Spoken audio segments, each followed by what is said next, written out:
Hello gorgeous, it's Jen. Welcome back to my channel. Today I am going over my April monthly favorites and fails.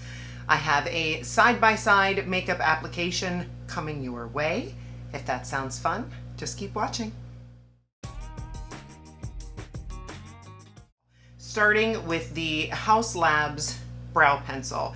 The specific name is the Edge Precision Brow Pencil. This is in the shade medium brown. I got this in a subscription box and it's a nice brow pencil. Is it groundbreaking? Is it a must-have? No, but it's a nice brow pencil and it kind of redeemed Haus Labs. The only other thing that I had tried was a lip product and I did not like it. I like this brow pencil. Sephora Collection came out with a new eyeshadow primer. This is the Boost and Lock 12-Hour Eye Primer. I wasn't sure about this one at first. I don't love the wand applicator. I would have preferred the squeezy tube like my beloved Ulta matte primer, but this one works fine. It goes on lighter than the Ulta, and there is enough for both eyes on the one wand. I wasn't sure about that at first, but I do this side on the one eye and then flip it and do the other side on the other. It is silky, soft. You tap it in, your shadows go nicely over it. If you need more coverage, this is not the one for you, but if you're just looking for a nice base for your shadows, Sephora Collection has done that. In the primer category, I tried the Essence All About Blur. It says here that it's an even skin balm, erases fine lines and pores, non-comedogenic, 4 out of 5 confirm immediate smoothing effect. This is a nice primer, but when I was using it, I thought, what is the difference between the All About Blur from Essence and the Poreless Primer from Essence? So what I did is I put the Poreless Primer on this side and the All About Blur on this side, and they seem the same. The Poreless Partner Primer does claim to be mattifying. I don't find either to be super mattifying, but they do blur pores. If you're looking for an inexpensive option, I do feel that it works. This is getting an okay. My first fail, and that could be on me, is this Peter Thomas Roth Instant Firmex Lip Filler. I thought this was going to do magical things for my lips, and it doesn't. It is a nice, nourishing lip balm that I personally don't think is worth the price. So, fail for me, but if you are a lip balm lover, you may appreciate this. There's no burning or stinging. It just feels hydrating. Maybe it fills the lines. It might just not be a product for me. In the eye category, I tried 3 new eyeshadow products. The first one is the Natasha Denona Retro Glam Palette. This one is not new to the market. It was new to me, and I do really like this palette. I've done very monochromatic looks with the greens and even the neutrals, sort of lean green. The only thing I don't particularly love are the pinky peachy shades. For some reason, that tone I just don't think flatters me, but this is a typical Natasha Denona quality. The shimmers are beautiful, the mattes are creamy. I will have all of her palettes if I have it my way.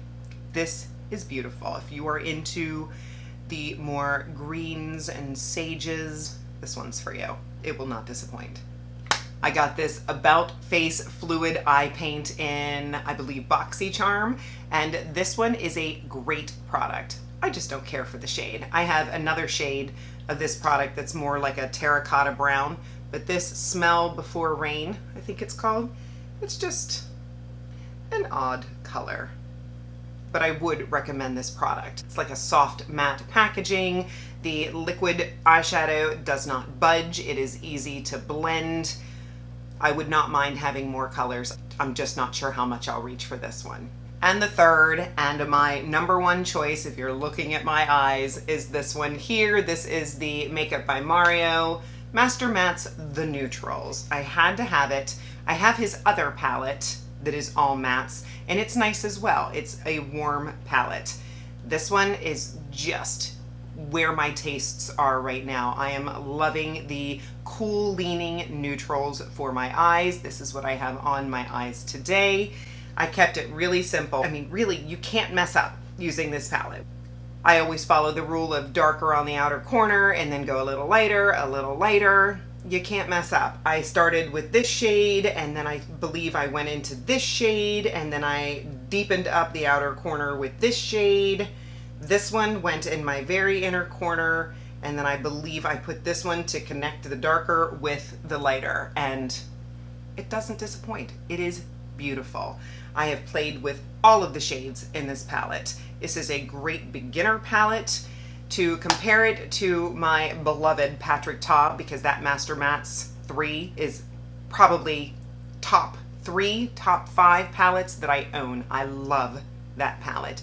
But I do recommend this one because it is more specific. The Patrick Ta is going to give you warm and cool. If you are all about the cool tones, I would get this one.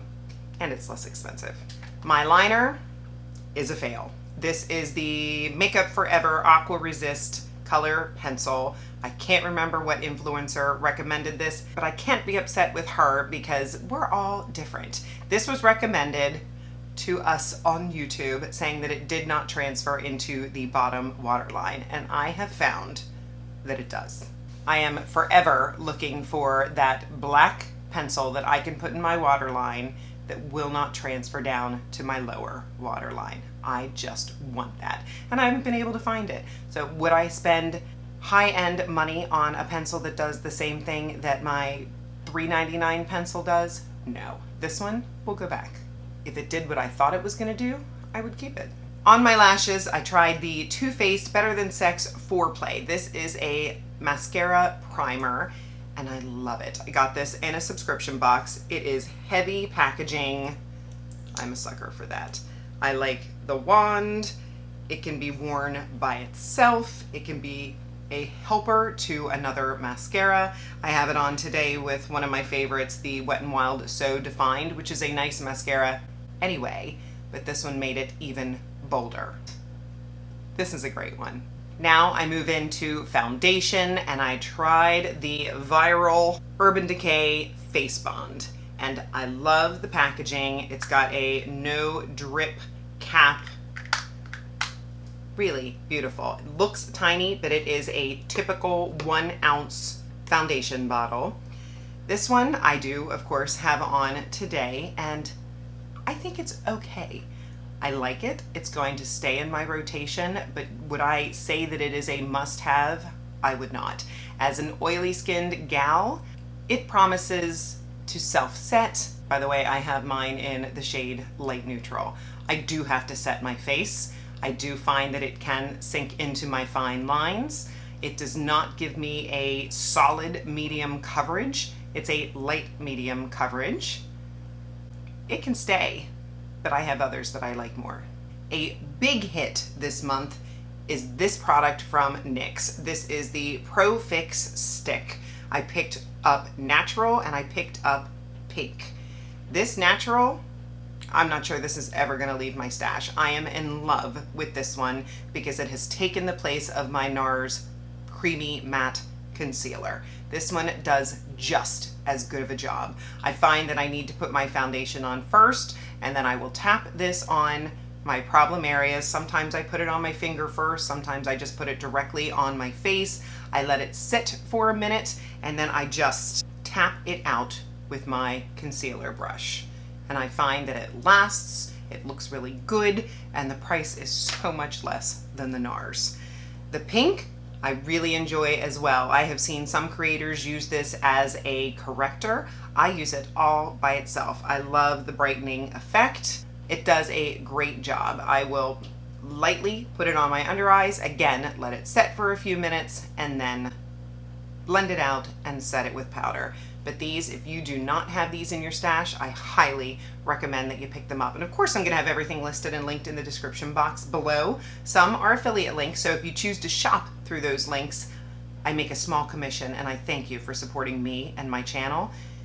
But definitely pick these up if you have any problem areas. I've even used these alone as my foundation. If I want a no makeup day, I will put a smoothing, mattifying primer on and just touch my problem areas, brighten the under eyes, and my complexion looks great. Another big winner is this LA Girl Pro Setting Brightening Loose Setting Powder.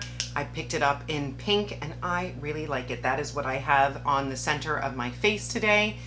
It does a great job. It is not too heavy on my under eyes. It is smooth. It is finely milled. It is a good option if you're looking for an affordable pink powder. I had a battle of the bronzers in April. I have 2 cream bronzers and 2 powder bronzers, all that I really enjoy. On the right side of my face is the Too Faced Chocolate Solay in Chocolate Mousse. I do have powder on top of this, but of course I started with this and it smells delicious. I think it smells like a Tootsie Roll. This is a packaging, a scent, and a good product. So this has got 3 things going for it. Super soft. You do want to have a light hand if you're putting it directly on your face because it is super soft and blendable, kind of like the LYS that I love so much. So soft hand, put it on, and it blends out beautifully. And the same thing applies to this one. This is the Sephora Collection Contour Stick. I picked mine up in the shade light to medium, and you'll see in the side by side that this one is a hair cooler than this one. I love them both, and I really, you can't tell the difference once I had them both blended out. This one is a lot less expensive, but this, same as the Too Faced, is super soft. Go very light-handed, a little goes a long way. Highly recommend both of these, but if you're on a budget, do this one. And for bronzers, e.l.f. did come out with a new shade of their bronzer. I believe they only had the one, Sunkissed, I believe it was. They came out with more, so I picked up Tan O'Clock, and I like it. I have it on this side of my face. I set the Sephora Collection with it on this side. I mean, this is not magical packaging, but it gets the job done. And on this side, I have the NYX Buttermelt bronzer. This one wins in the packaging department. It's a fun design. It smells really good, but not too strong. But I have it set on this side with this. The shade that I got in this one is Deserve Butta. I like them both, but I will say I've reached for this one a little bit more this month. In the blush category, I have a couple. I will put my short that I did on Axiology. They sent me some products. It was a lot of fun playing with these. They are all recyclable, sort of like a push pop. You push up and they are all multi-sticks for eyes, lips, cheeks. This is great if you are a no makeup girl. If waist bothers you, this was fun. This is just one of the products that they sent me. I do not have this on my face today. This is the shade Bonafide, and this is in their multi-stick color cream, but I'll swatch it for you. I mean, it's soft, but not too soft. I like the cardboard packaging, and then it just blends out. I've even put it on my lips, and it gives that blurred look to the lips and lasts quite a long time. e.l.f. also came out with new shades of powder blush, so I picked up Always Tempting and I picked up Always Rosy. I have Always Tempting on my cheeks today. I really enjoy it. It's a nice berry. And then the Always Rosy, like, disappointed me at first because I thought it was going to be pink. This is not pink. This is definitely more peach, but I have found that I enjoy it with a more warm toned look.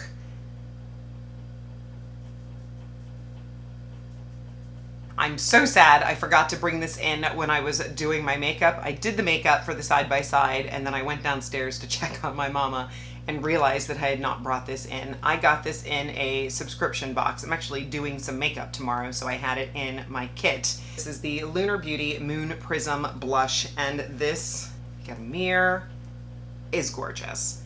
The most blurring of the blushes that I have here in front of me.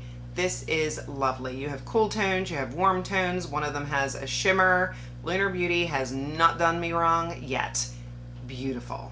And the last face product that I have is this face palette from Dior. This is the Backstage Glow Face Palette. I picked mine up in Universal. This is not new. I have wanted this palette for a very long time, and this last Sephora sale, I said, that's it, I'm getting it. And I have not been disappointed. I love the glow on my cheeks today, and it's from this. I took a touch of the bronzy shade and tapped it on the very bottom area. I have the more icy shade on the tops of my cheeks and in my inner corners. I like to follow the rule of matte eye, shimmer inner corner. Shimmer eye, matte inner corner. And then, of course, I put the pink as more of a blush topper on my cheeks. But this is beautiful, and you hardly make a dip. I believe it is a baked formula. This is gonna last me forever. And the last new product, again from Dior, I just had to try the Lip Glow Oil Color Reviver. I picked mine up in the shade Mahogany. I wanted to see, is it as wonderful as everyone says it is? And it is really nice. It's beautiful packaging. I love the big doe foot. It is cooling. It doesn't seem to migrate out of my lips. The shine is beautiful. It's cushy. Is it an absolute necessity? No, it is not. In my Saturday video, I used my e.l.f. lip oil. I mean, it's almost exactly the same.